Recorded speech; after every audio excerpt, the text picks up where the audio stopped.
une anthologie des lectures des paroles de Dieu Tout-Puissant.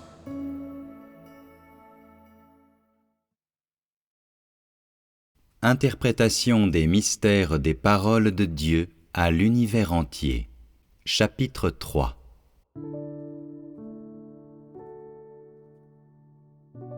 Aujourd'hui, ce n'est plus l'ère de la grâce, ni l'ère de la miséricorde, mais l'ère du règne pendant laquelle le peuple de Dieu est exposé. L'ère pendant laquelle Dieu accomplit directement les choses par la divinité. Ainsi, dans ce chapitre des paroles de Dieu, Dieu conduit tous ceux qui acceptent ses paroles dans la sphère spirituelle. Au premier paragraphe, il accomplit ses préparatifs à l'avance, et s'il en est qui possèdent la connaissance des paroles de Dieu, ils gagneront la chasse au trésor et saisiront directement ce que Dieu veut réaliser dans son peuple. Autrefois, les gens étaient testés par l'application de l'appellation « exécutant », et aujourd'hui, après qu'ils ont été soumis à l'épreuve, leur formation commence formellement. En outre, les gens doivent avoir une plus grande connaissance de l'œuvre de Dieu sur la base du fondement des paroles du passé et doivent considérer les paroles et l'homme, et l'esprit et l'homme comme des entités indissociables, comme une seule bouche, un seul cœur, un seul acte et une seule source. Cette exigence est l'exigence suprême que Dieu a requise de l'homme depuis la création.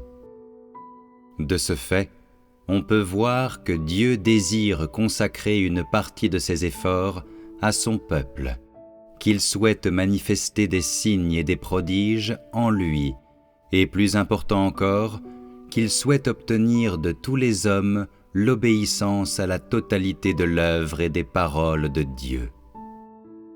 D'une part, Dieu lui-même confirme son témoignage, et d'autre part, il formule des exigences à son peuple et émet directement des décrets administratifs de Dieu à la multitude. Ainsi, puisque vous êtes appelés mon peuple, les choses ne sont pas telles qu'elles étaient. Vous devriez tenir compte des déclarations de mon esprit et leur obéir, et suivre mon œuvre de près.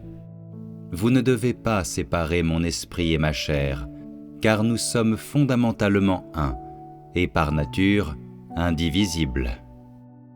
En cela, pour éviter que les gens négligent Dieu incarné, un accent est une fois encore mis sur les paroles « car nous sommes fondamentalement un, et par nature indivisibles ». Parce qu'une telle négligence est une défaillance humaine, cela figure une fois de plus dans les décrets administratifs de Dieu.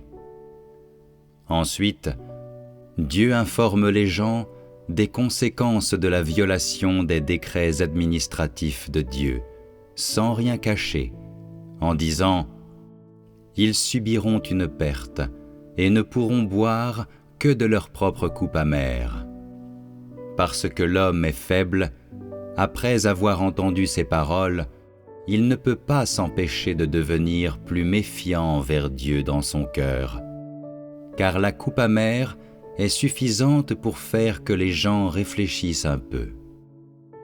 Les gens ont de nombreuses interprétations de cette coupe amère dont parle Dieu.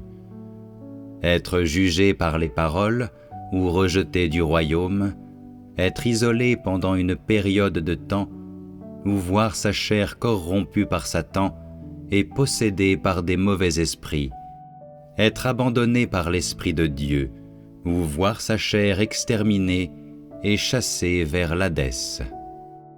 Ces interprétations sont susceptibles d'être produites par la pensée des hommes, et donc, dans leur imagination, les gens sont incapables de les transcender. Mais les pensées de Dieu ne sont pas comme celles de l'homme, c'est-à-dire que la coupe amère ne se réfère à aucun des éléments qui précèdent, mais à la mesure de connaissance de Dieu par les gens, après avoir reçu le traitement de Dieu. Pour le dire plus clairement, quand quelqu'un sépare arbitrairement l'Esprit de Dieu de ses paroles, ou sépare les paroles de l'homme, ou l'esprit de la chair qu'il revêt, cette personne est non seulement incapable de connaître Dieu dans les paroles de Dieu, mais aussi, si elle devient un peu méfiante de Dieu, elle sera aveuglée à chaque étape. Ce n'est pas comme les gens l'imaginent. Ils ne sont pas directement retranchés, mais tombent peu à peu sous le châtiment de Dieu, ce qui veut dire qu'ils sombrent dans de grandes catastrophes et que personne ne peut être compatible avec eux, comme s'ils étaient possédés par des esprits mauvais et comme s'ils étaient une mouche décapitée butant contre les choses partout où ils vont. Malgré cela, ils sont toujours incapables d'abandonner. Dans leur cœur, les choses sont indescriptiblement difficiles, comme s'il y avait une souffrance indicible dans leur cœur, mais ils ne peuvent pas ouvrir la bouche et ils passent toute la journée en transe, incapables de sentir Dieu. C'est dans ces circonstances que les décrets administratifs de Dieu les menacent, de sorte qu'ils n'osent pas abandonner l'Église, bien qu'ils n'aient aucun plaisir. C'est ce qu'on appelle une attaque interne et externe, et il est terriblement difficile pour les gens de le supporter. Ce qui a été dit ici est différent des notions des gens, et la raison en est que, dans ces circonstances, ils savent encore chercher Dieu, et cela se produit lorsque Dieu leur tourne le dos. Et ce qui est plus important est que, tout comme un incroyant, ils sont totalement incapables de sentir Dieu.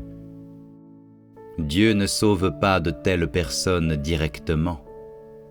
Lorsque leur coupe amère est vidée, c'est le moment où leur dernier jour est arrivé.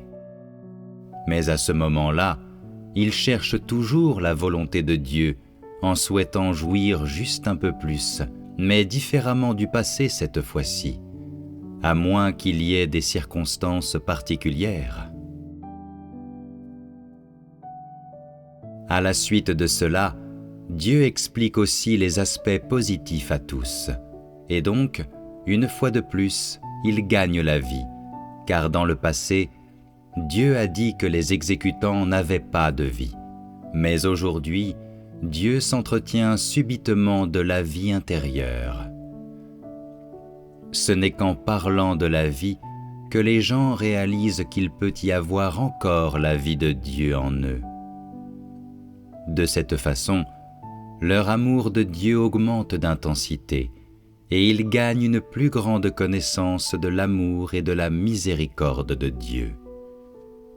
Ainsi, après avoir considéré ces paroles, tous les hommes se repentent de leurs erreurs passées et versent secrètement des larmes de contrition. La plupart aussi décident tranquillement qu'il leur faut satisfaire Dieu. Parfois, les paroles de Dieu percent le plus profond du cœur des gens, faisant qu'il devient dur pour les gens de les accepter et difficile pour les gens d'être en paix. Parfois, les paroles de Dieu sont sincères et véridiques et réchauffent le cœur des gens, de sorte qu'après que les gens les ont lues, c'est comme une brebis qui voit son agneau à nouveau, après l'avoir perdu pendant de nombreuses années. Les larmes remplissent leurs yeux, ils sont débordés d'émotion et ils ont envie de se jeter dans les bras de Dieu, terrassés de sanglots, libérant la douleur indescriptible qui a été dans leur cœur depuis de nombreuses années afin de montrer leur loyauté envers Dieu. En raison de plusieurs mois de tests, ils sont devenus un peu hypersensibles, comme s'ils venaient de subir une attaque nerveuse, comme un malade qui a été confiné au lit pendant des années.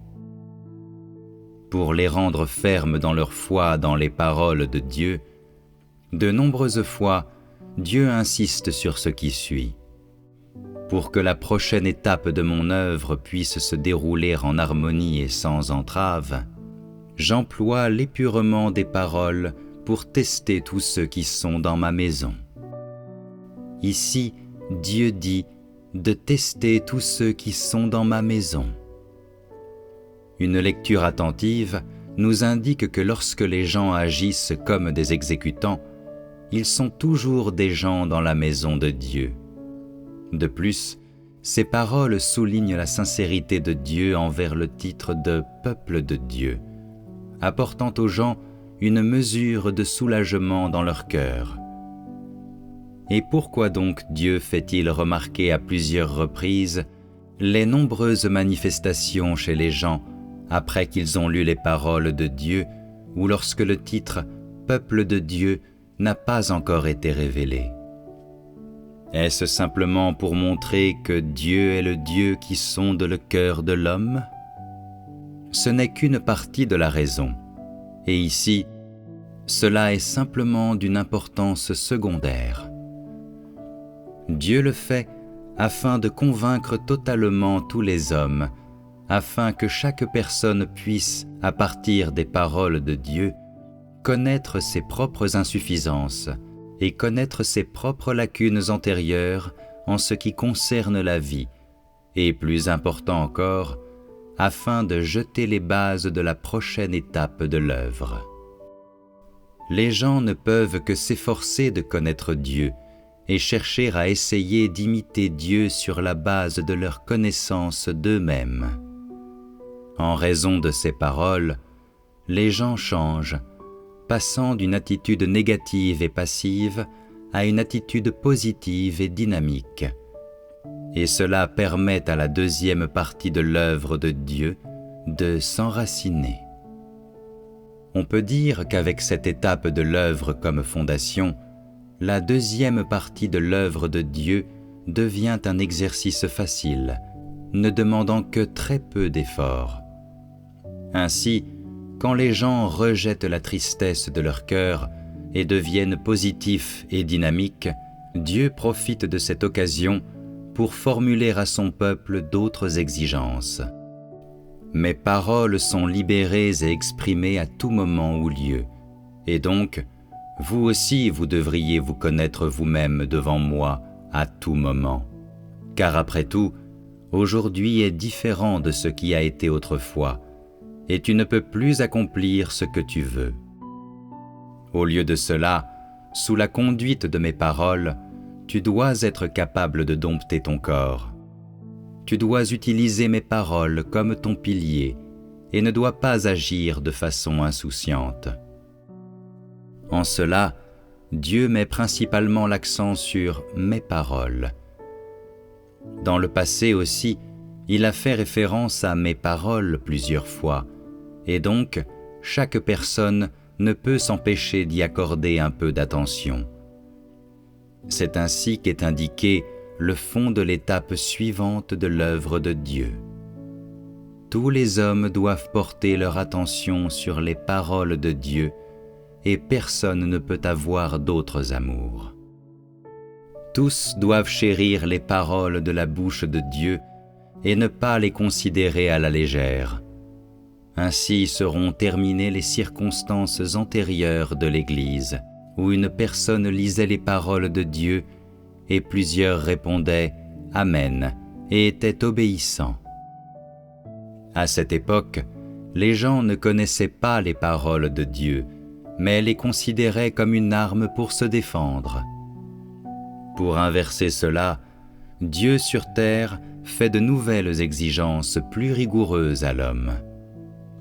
Pour garder les gens du négativisme et de la passivité, après qu'ils ont vu les normes élevées et les exigences rigoureuses de Dieu, Dieu encourage les gens plusieurs fois en disant « Puisque les choses en sont arrivées à la situation actuelle, vous ne devez pas ressentir trop de chagrin et de regret au sujet de vos actes et actions du passé. Ma magnanimité est aussi illimitée que la mer et le ciel. Comment les capacités de l'homme et sa connaissance à mon égard ne pourrait-elle pas m'être aussi familière que le fond de ma poche ? Ces paroles véridiques et sincères ouvrent subitement les esprits des gens et les transportent immédiatement du désespoir à l'amour de Dieu, les rendant positifs et dynamiques, car Dieu parle en captivant la faiblesse dans le cœur des gens. Sans en avoir conscience, les gens se sentent toujours honteux devant Dieu à cause de leurs actions passées, et ils expriment des remords à maintes reprises. Ainsi, Dieu révèle ses paroles de manière particulièrement naturelle et normale, afin que les gens ne sentent pas que les paroles de Dieu sont figées et ennuyeuses, mais fermes et douces, vivantes et réalistes. De la création jusqu'à aujourd'hui, Dieu a tout arrangé en silence pour l'homme, à partir du monde spirituel, et n'a jamais décrit la vérité du monde spirituel à l'homme. Cependant, aujourd'hui, Dieu donne subitement un aperçu de la bataille qui fait rage en son sein, ce qui laisse naturellement les gens perplexes, renforce leur sentiment selon lequel Dieu est profond et insondable, et rend même plus difficile pour eux la localisation de la source des paroles de Dieu. On peut dire que l'état assiégé du monde spirituel emmène tout le monde dans l'esprit. C'est la première partie essentielle de l'œuvre de l'avenir et le critère permettant aux gens d'entrer dans la sphère spirituelle. De là, on peut voir que l'étape suivante de l'œuvre de Dieu vise principalement l'esprit, l'objectif principal étant de donner à tous une meilleure connaissance des actes miraculeux de l'Esprit de Dieu dans la chair, donnant ainsi à tous ceux qui sont fidèles à Dieu une plus grande connaissance de la sottise et de la nature de Satan.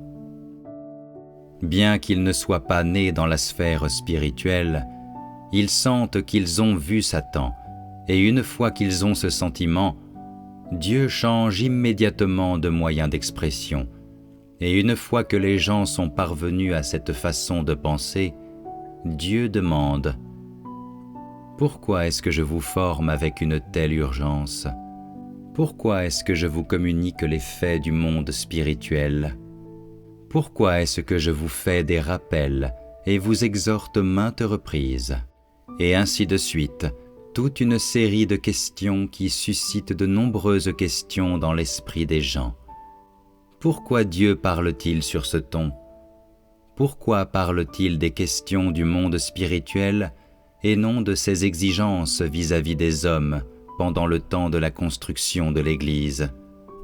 Pourquoi Dieu ne démolit-il pas les notions des gens en révélant les mystères ? Tout simplement en étant un peu plus pensifs, les gens acquièrent un peu de connaissance des étapes de l'œuvre de Dieu. Et donc, quand ils font face à des tentations à l'avenir, naît en eux un véritable sentiment de haine envers Satan. Et même, quand ils rencontrent des épreuves par la suite, ils sont encore capables de connaître Dieu et de détester Satan plus profondément, et ainsi de maudire Satan. À la fin, la volonté de Dieu est entièrement révélée à l'homme, permettant à chacune de mes paroles de prendre racine, de s'épanouir et de produire des fruits dans votre esprit, et surtout porter plus de fruits. En effet, je ne demande pas des fleurs superbes, exubérantes, mais de bons fruits, des fruits qui ne pourrissent pas. Parmi les exigences répétées de Dieu à son peuple, c'est la plus complète de toutes. Elle est le point central et est exprimée clairement. Je suis passé d'une œuvre dans l'humanité normale à une œuvre dans la plénitude de la divinité. Ainsi, dans le passé, dans mes paroles exprimées simplement, il n'y avait aucun besoin que j'y ajoute d'autres explications, et la plupart des gens ont été en mesure de comprendre le sens de mes paroles. Le résultat est que, à l'époque, tout ce qui était nécessaire était que les gens connaissent mes paroles et soient capables de parler de la réalité. Cette étape, cependant, est extrêmement différente. Ma divinité a complètement pris le contrôle et n'a laissé aucune place pour que l'humanité joue un rôle. Ainsi, s'il y en a parmi mon peuple qui veulent comprendre le vrai sens de mes paroles, ils éprouveront la plus grande difficulté. Ce n'est que par mes paroles qu'ils peuvent gagner l'illumination et l'éclairage. Et si ce n'est pas par ce canal, toute pensée cherchant à saisir le but de mes paroles ne sera que vaine rêverie. Lorsque tous les hommes me connaîtront mieux après avoir accepté mes déclarations, ce sera le moment où mon peuple me manifestera. Ce sera le moment où mon œuvre dans la chair sera terminée et le moment où ma divinité sera entièrement vécue dans la chair. À ce moment, tous les hommes devront me connaître dans la chair et seront vraiment en mesure de dire que Dieu apparaît dans la chair, et cela sera le fruit. Ce sera une preuve supplémentaire que Dieu s'est lassé de la construction de l'Église, c'est-à-dire, bien que les fleurs dans une serre soient aussi innombrables que les étoiles et attirent toute la foule admirative, une fois qu'elles ont fané, elles deviennent aussi flétries que les plans mensongers de Satan, et personne ne montre aucun intérêt pour elles. Bien que Dieu ait aussi personnellement œuvré pendant le temps de la construction de l'Église, parce qu'il est le Dieu qui est toujours nouveau et qui ne vieillit jamais, il n'a pas la nostalgie des questions du passé. Pour éviter que les gens repensent au passé, il a employé ces paroles, aussi flétries que les plans mensongers de Satan, ce qui montre que Dieu ne se conforme pas à la doctrine. Certaines personnes interprètent mal la volonté de Dieu et demandent « Étant donné que c'est une œuvre accomplie par Dieu lui-même, pourquoi a-t-il dit, une fois qu'elles ont fané, personne ne montre aucun intérêt pour elles ?» Ces paroles donnent aux gens une révélation. Ce qui importe le plus est qu'elles permettent à tous d'avoir un nouveau point de départ correct. Alors seulement seront-ils en mesure de satisfaire la volonté de Dieu. En fin de compte, le peuple de Dieu doit être en mesure de rendre à Dieu une vraie gloire, non de manière forcée, mais qui vient de leur cœur. C'est ce qui est au cœur du plan de gestion de Dieu de 6000 ans. Autrement dit, c'est la cristallisation de ce plan de gestion de 6000 ans, permettre à tous les hommes de connaître la signification de l'incarnation de Dieu, leur permettre de connaître pratiquement Dieu fait chair, c'est-à-dire les actes de Dieu dans la chair, afin qu'ils nient le Dieu vague et connaissent le Dieu qui est d'aujourd'hui et aussi d'hier, et plus que cela, de demain, et qui a véritablement existé d'éternité en éternité. Ce n'est qu'alors que Dieu entrera dans le repos.